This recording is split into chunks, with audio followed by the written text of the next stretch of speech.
नमस्कार। बोलती किताब में आपका स्वागत है।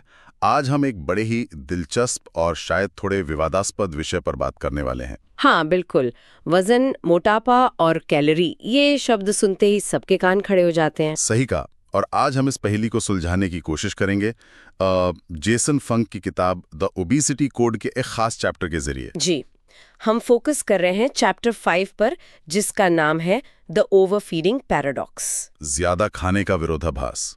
नाम ही अपने आप में काफी कुछ कहता है ना। बिल्कुल, ये चैप्टर असल में उस आम धारणा को चुनौती देता है कि बस ज्यादा कैलोरी खा लो तो वजन बढ़ना तय है। तो हमारा मकसद है इस चैप्टर की बातों को समझना, कुछ स्टडीज को देखना और ये जानना कि क्या ये कैलोरी अंदर कैलोरी बाहर वाला हिसाब वाकई इतना सीधा है। हाँ, और हम देखेंगे कि कैसे शरीर का अपना एक सिस्टम हो सकता है वजन कंट्रोल करने का, जिसे बॉडी सेट वेट कहते हैं।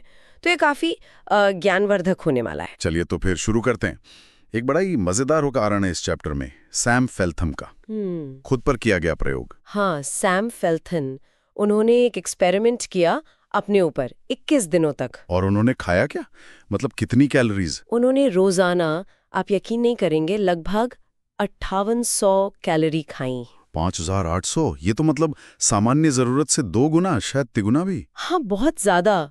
और डाइट भी खास थी, लो कार्बोहाइड्रेट हाई फैट, मतलब कार्ब्स कम, फैट ज्यादा। अच्छा, तो अगर हम सीधे गणित के हिसाब से देखें, इतनी कैलोरीज 21 दिन तक, वजन तो काफी बढ़ना चाहिए था। बिल्कुल, कैलकुलेशन के हिसाब से उनका वजन करीब 16 पाउंड यानी लगभग 7.5 किलो बढ़ना चाहिए था। सीधा सा हिसाब है ना।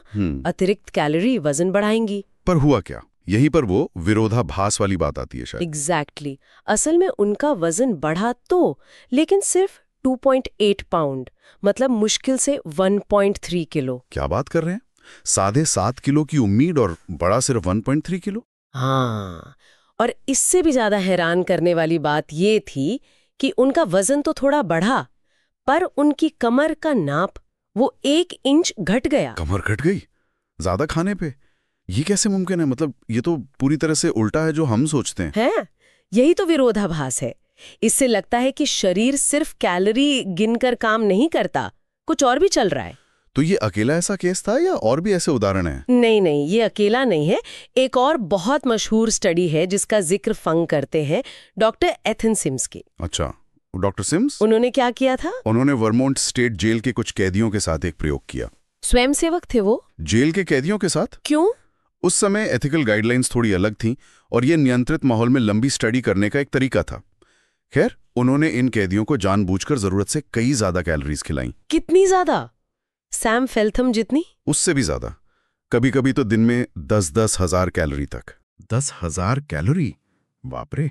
तो उनका वजन तो बहुत तेजी से बढ़ा होगा। यही तो बात है, बढ़ा, लेकिन जितनी उम्मीद थी उतना नहीं।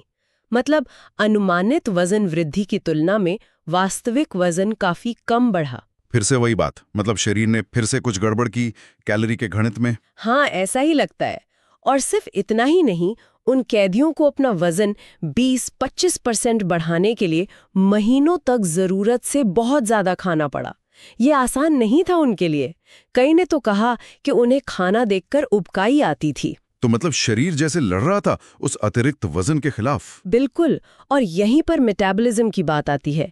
इन दोनों ही प्रयोगों में, फेल्थम वाले में भी और सिम्स वाले में भी, ये देखा गया कि जब लोगों ने जरूरत से ज्यादा खाना शुरू किया तो उनका मेटाबॉलिज्म बढ़ गया। मेटाबॉलिज्म बढ़ गया मतलब शरीर ज्यादा ऊर्जा चलाने लगा। हाँ, उनका बेसल मेटाबॉलिक रेट, यानी आराम करते समय शरीर कितनी कैलोरी जलाता है, वो काफी बढ़ गया।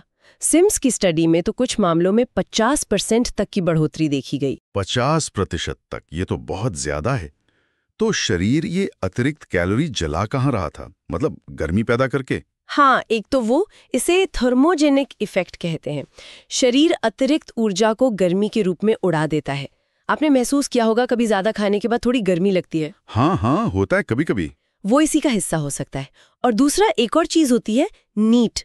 नीट, ये क्या है? इसका मतलब है नॉन एक्सरसाइज एक्टिविटी थर्मोजेनेसिस, यानी वो सारी गतिविधियां जो हम दिन भर करते हैं और जो प्रॉपर एक्सरसाइज नहीं होती, जैसे चलना फिरना, खड़े रहना, हाथों से इशारे करना, बेचैनी में हिलते डुलते रहना। अच्छा, मतलब छोटी मोटी हरकतें। हाँ, और जब लोग ज्यादा कैलोरी खाते हैं तो अनजाने में ही उनकी ये नीट वाली एक्टिविटी बढ़ जाती है। शरीर फालतू कैलोरी जलाने के तरीके ढूंढ लेता है। तो ज्यादा खाने पर शरीर मेटाबॉलिज्म बढ़ाता है, गर्मी ज्यादा पैदा करता है और हमें ज्यादा हिलाता डुलाता है। बिल्कुल, ये सब तरीके हैं अतिरिक्त ऊर्जा को खर्च करने के। और एक और दिलचस्प बात, जब सिम्स का प्रयोग खत्म हुआ और कैदियों ने वापस सामान्य खाना शुरू किया तो क्या हुआ? क्या वो बढ़ा हुआ वजन दिखा रहा? नहीं, ज्यादातर कैदियों का वजन बहुत तेजी से वापस अपने पुराने लेवल पर आ गया। जैसे ही उन्होंने ओवर ईटिंग बंद की, शरीर फटाफट वापस नॉर्मल हो गया। कमाल है। तो ये सारी बातें हमें किस तरफ ले जा रही हैं? ये बॉडी सेट वेट वाली थ्योरी की तरफ? हाँ, बिल्कुल। ये सारे प्रयोग इसी तरफ इशारा करते हैं कि शायद शरीर का अपना एक पसंदीदा वजन होता है, एक सेट पॉइंट, जिसे वो बनाए रखने की कोशिश करता है। बॉडी सेट वेट, इसे थोड़ा और समझाएंगी? ये थर्मोस्टैट जैसा है क्या? हाँ, आप बिल्कुल सही समझ रहे हैं। ये कॉन्सेप्ट 1980 के दशक में कीसी और कॉर्बेट जैसे रिसर्चर्स ने दिया था। उनका कहना था कि शरीर में एक तरह का वेट थर्मोस्टैट होता है। तो ये काम कैसे करता है? मतलब अगर वजन कम होता है तो? अगर किसी का वजन उसके सेट पॉइंट से नीचे जाता है, मान लीजिए डाइटिंग करके, तो शरीर को लगता है कि कुछ गड़बड़ है, शायद भूखमरी आ गई है। तो वो क्या करता है? मेटाबॉलिज्म धीमा कर देता होगा, ऊर्जा बचाने के लिए। बिल्कुल, मेटाबॉलिज्म धीमा हो जाता है और साथ ही भूख बढ़ाने वाले हार्मोन ज्यादा निकलने लगते हैं, ताकि आप ज्यादा खाएं और वजन वापस सेट पॉइंट पर आ जाए। अच्छा। और अगर वजन सेट पॉइंट से ऊपर चला जाए तो, जैसे सिम्स के कैदियों के साथ हुआ, तो शरीर उलट काम करता है। उसे लगता है कि जरूरत से ज्यादा ऊर्जा आ गई है, तो वो मेटाबॉलिज्म को तेज कर देता है, जैसा हमने देखा, और भूख कम करने वाले सिग्नल भेजता है ताकि वजन वापस नीचे आए अपने सेट पॉइंट पर। तो ये एक तरह का ऑटो रेगुलेशन सिस्टम है। जी हाँ, शरीर खुद को संतुलित रखने की कोशिश करता है, वजन को एक खास दायरे में रखने की कोशिश करता है। तो जो सिम्स के प्रयोग में हुआ, जब पतले लोगों को जबरदस्ती मोटा किया गया, तो उनका शरीर तेज मेटाबॉलिज्म से वापस पतला होने की कोशिश कर रहा था। हाँ, और इसका उल्टा भी सच है। बाद में कुछ और स्टडीज हुई, उनमें क्या किया गया कि जो लोग बहुत मोटे थे, उनका वजन घटाया गया। डाइटिंग या किसी और तरीके से? हाँ, कम कैलोरी वाली डाइट वगैरह से उनका वजन घटाकर उतना कर दिया गया जितना कि उन सामान्य वजन वाले लोगों का था जो सिम्स की स्टडी में थे। अच्छा, तो अब मोटे लोग और पतले लोग दोनों का वजन बराबर हो गया? फिर जब उनके मेटाबॉलिज्म को नापा गया तो पता चला कि जिन लोगों का वजन घटाया गया था, जो पहले मोटे थे, उनका मेटाबॉलिज्म काफी धीमा था। धीमा क्यों? क्योंकि उनका शरीर अब भी अपने पुराने ऊंचे वाले सेट वेट पर वापस जाने की कोशिश कर रहा था। वजन कम हो गया था तो शरीर ने मेटाबॉलिज्म धीमा कर दिया ताकि वजन वापस बढ़ सके। ओ, ये तो मतलब वजन कम करने वालों के लिए बुरी खबर है। ये एक चुनौती है। बिल्कुल, ये दिखाता है कि शरीर वजन कम करने का विरोध क्यों करता है। और इसी बात को डॉक्टर रुडोल्फ लीबेल की 1995 की स्टडी ने और पुख्ता किया। डॉक्टर लीबेल, उनकी स्टडी में क्या खास था? उन्होंने भी लोगों का वजन घटाया और बढ़ाया और फिर देखा कि उनकी रोज की ऊर्जा खपत, कैलोरी बर्न पर क्या असर पड़ता है। क्या नतीजे निकले? जब लोगों का वजन 10% बढ़ाया गया तो उनकी रोज की ऊर्जा खपत, मतलब कैलोरी बर्न, लगभग 500 कैलोरी बढ़ गई। 500 कैलोरी, ये तो बहुत ज्यादा है। मतलब शरीर फालतू वजन से छुटकारा पाने की पूरी कोशिश कर रहा था। हाँ, और इसके उलट जब वजन 10% या 20% घटाया गया तो रोज की ऊर्जा खपत लगभग 300 कैलोरी कम हो गई। फिर वही बात, वजन कम हुआ तो शरीर ने ब्रेक लगा दिए, ऊर्जा बचानी शुरू कर दी। बिल्कुल, ये स्टडीज काफी मजबूती से दिखाती है कि बॉडी सेट वेट का कॉन्सेप्ट सिर्फ थ्योरी नहीं है, इसके पीछे शारीरिक प्रक्रियाएं काम करती हैं। तो ये सब सुनने के बाद ऐसा लग रहा है कि वजन का मामला सिर्फ इच्छा शक्ति या कैलोरी गिनने का नहीं है। नहीं, बिल्कुल नहीं। फंग अपनी किताब में यही तर्क देते हैं कि मोटापा सिर्फ कैलोरी ज्यादा खाने या कम जलाने का नतीजा नहीं है, ये उससे कहीं ज्यादा जटिल है। मतलब हार्मोन्स का खेल है। हाँ, शरीर का वजन जटिल हार्मोनल संकेतों से नियंत्रित होता है। ये बॉडी सेट वेट खुद हार्मोन से प्रभावित होता है। किताब के बाद के चैप्टर्स में लेप्टिन जैसे हार्मोन्स की भूमिका पर और विस्तार से बात की गई है। लेप्टिन, ये कौन सा हार्मोन है? लेप्टिन हमारे फैट सेल से निकलता है। ये दिमाग को सिग्नल भेजता है कि शरीर में पर्याप्त फैट स्टोर है, अब और खाने की जरूरत नहीं। ये भूख को कम करता है और मेटाबॉलिज्म को भी प्रभावित कर सकता है। अच्छा, तो ये भी सेट वेट को कंट्रोल करने में मदद करता है? हाँ, माना जाता है कि लेप्टिन और इंसुलिन जैसे कई हार्मोन मिलकर इस सेट वेट को रेगुलेट करते हैं।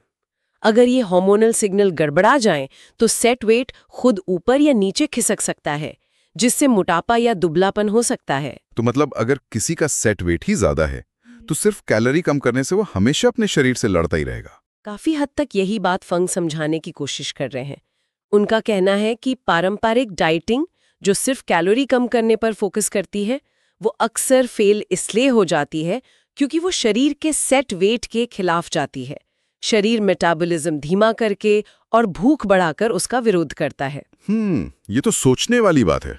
तो आज की पूरी चर्चा का सार क्या निकलता है? मतलब मुख्य संदेश क्या है? मेरे ख्याल से सबसे बड़ा संदेश ये है कि शरीर का वजन सिर्फ कैलोरी अंदर कैलोरी बाहर का सीधा गणित नहीं है। ये एक सक्रिय रूप से रेगुलेटेड सिस्टम है। हाँ, और हमारा शरीर अपने एक निर्धारित वजन यानी सेट वेट को बनाए रखने के लिए मेटाबॉलिज्म को एडजस्ट करता रहता है, ऊपर नीचे करता है। बिल्कुल, ज्यादा खाने पर वो कैलोरी जलाने की कोशिश करता है और कम खाने पर वो ऊर्जा बचाने की कोशिश करता है। तो इसका मतलब ये हुआ कि हमें वजन प्रबंधन के बारे में शायद अलग तरह से सोचना होगा। हाँ, यही फंग का तर्क है।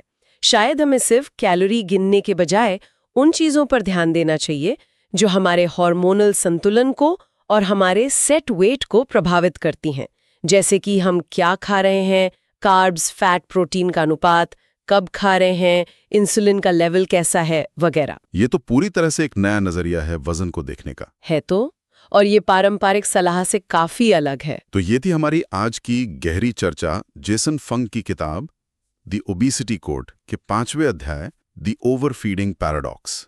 उम्मीद है आपको ये बातचीत जानकारीपूर्ण और दिलचस्प लगी होगी। हाँ, और अगर आपको ऐसी ही किताबों पर और चर्चाएं सुननी है तो हमारे चैनल बोलती किताब को लाइक और सब्सक्राइब जरूर करें। बिल्कुल, और कमेंट्स में हमें जरूर बताएं कि आप अगली बार किस किताब या किस विषय पर चर्चा सुनना चाहेंगे। हमें आपके सुझावों का इंतजार रहेगा जी। और जाते जाते, जैसा हम हमेशा करते हैं, श्रोताओं के लिए सोचने के लिए एक सवाल छोड़ जाते हैं। हाँ, आज का सवाल इसी बॉडी सेट वेट से जुड़ा है। सवाल ये है कि अगर शरीर का अपना एक सेट वेट होता है और शरीर उसके खिलाफ जाने का विरोध करता है, तो क्या उस सेट वेट को ही स्थायी रूप से बदलने के तरीके हो सकते हैं? मतलब क्या हम अपने थर्मोस्टेट की सेटिंग ही बदल सकते हैं, बजाय इसके कि हम लगातार कम कैलोरी खाकर अपने शरीर की प्राकृतिक प्रवृत्ति से लड़ते रहें? बिल्कुल। क्या सेट वेट को नीचे लाया जा सकता है ताकि शरीर कम वजन को ही अपना नया नॉर्मल मान ले? ये एक बड़ा सवाल है और शायद वजन प्रबंधन की पहेली का असली हल इसी में छिपा हो। इस पर सोचिएगा जरूर। अगली बार फिर मिलेंगे एक नई किताब और नए विचारों के साथ। तब तक के लिए नमस्कार। नमस्कार।